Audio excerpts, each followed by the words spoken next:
So hello guys, welcome back to our channel. Hope आप लोग बहुत अच्छे होंगे। इस बार किसी शेयर या कमोडिटी की नहीं, इस बार हम बात करेंगे रियल एस्टेट यानी प्रॉपर्टी मार्केट की, कि कैसे हम सिर्फ प्रॉपर्टी का रेट पता करके उसके एक्चुअल रेंट को पता लगा सकते हैं बिना किसी से इधर उधर पूछे, और वो भी सिर्फ सिंपल बेसिक मैथ से।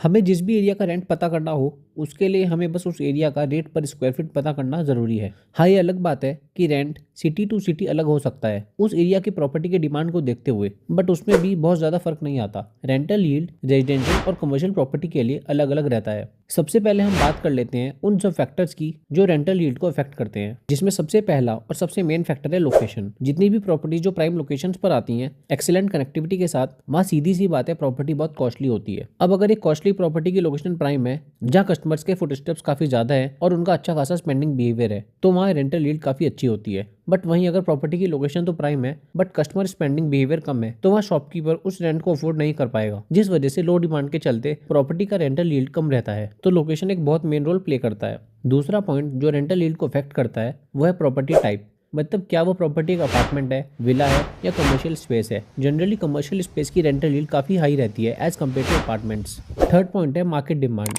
लोकल मार्केट की demand supply dynamics rental yields को ग्रेटली इन्फ्लुएंस करती है। Cities experiencing economic growth, job opportunities and population influx tend to have higher demand for rental properties. यानी जिस जिस शहर में अच्छी खासी इकोनॉमिक ग्रोथ होती है और जॉब्स की कोई कमी नहीं होती, वहाँ पे रेंटल प्रॉपर्टीज की काफी हाई डिमांड रहती है, जिस वजह से वहाँ रेंट्स भी ज्यादा होते हैं। चौथा पॉइंट है इकोनॉमिक फैक्टर, जैसे कि इंटरेस्ट रेट्स यानी ब्याज दरें, इन्फ्लेशन यानी महंगाई और इकोनॉमिक स्टेबिलिटी। ये सब भी रेंटल यील्ड्स ऑफ प्रॉपर्टी को इफेक्ट करते हैं। अगर सपोज किसी शहर की इकोनॉमिक कंडीशन स्टेबल है और इकोनॉमी में ब्याज दरें कम है, तो उस शहर की प्रॉपर्टी डिमांड काफी हाई रह सकती है, जिस वजह से रेंटल यील्ड भी हाई रहती है। वहीं दूसरी ओर अगर ब्याज दरें काफी ज्यादा हैं, तो हो सकता है कि प्रॉपर्टी की जो डिमांड है वो कम रहे, क्योंकि ज्यादा ब्याज दरें यानी ज्यादा इंटरेस्ट, और ज्यादा इंटरेस्ट यानी प्रॉपर्टी लोन महंगा। और अगर प्रॉपर्टी लोन महंगा होगा तो सीधी सी बात है प्रॉपर्टी का जो रेंट होगा वो भी कॉस्टली होगा, जिस वजह से उस प्रॉपर्टी की डिमांड कम हो सकती है। अब देखते हैं कि कैसे हम उस प्रॉपर्टी का एक्चुअल रेंट या कहे कि अप्रॉक्स रेंट निकाल सकते हैं। तो मान लीजिए कि वो एक कमर्शियल प्रॉपर्टी है। हमें बस उस प्रॉपर्टी का एरिया और उस जगह का रेट पर स्क्वायर फीट पता करना है जहाँ वो प्रॉपर्टी है। अब हमें उसकी वैल्यू निकालनी होगी, यानी प्रॉपर्टी का एरिया मल्टीप्लाइड बाय प्रॉपर्टी का रेट पर स्क्वायर फीट। मान लीजिए वो 1000 स्क्वायर फीट की प्रॉपर्टी है और उस एरिया का रेट है 10,000 रुपीज़ पर स्क्वायर फीट, तो प्रॉपर्टी की वैल्यू बनी 1 करोड़ रुपीज़। अब हम निकालेंगे उसका रेंट। तो आइए देखते हैं कि कैसे हम उसका एक्चुअल रेंट निकाल सकते हैं। अब हमें ये पता होना बहुत ज़रूरी है कि किसी भी प्रॉपर्टी का रेंटल यील्ड 4 से 5% से ज़्यादा नहीं बनता। तो अगर हम रेंटल यील्ड 4.5% भी लगा लें, मतलब 1 करोड़ का 4.5%, जो कि बनता है 4.5 लाख रुपये।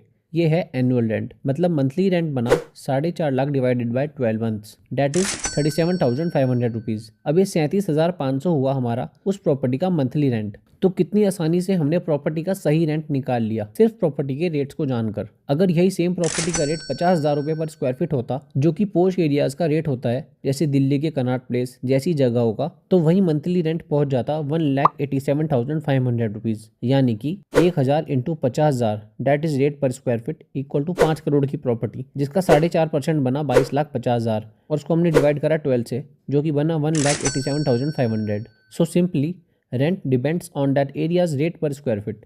रेंट निकालने का तरीका बहुत सिंपल है। सो ये थी आज की वीडियो प्रॉपर्टी मार्केट से रिलेटेड। नेक्स्ट टाइम फिर से लेकर आऊँगा आपके लिए ऐसी ही एक वीडियो अच्छी लगी या आज आपने कुछ भी नया सीखा हो तो प्लीज़ वीडियो को लाइक करना और हमारा मोटिवेशन बनाए रखने के लिए चैनल को सब्सक्राइब करना। Thank you guys, take care, जय हिंद, जय भारत।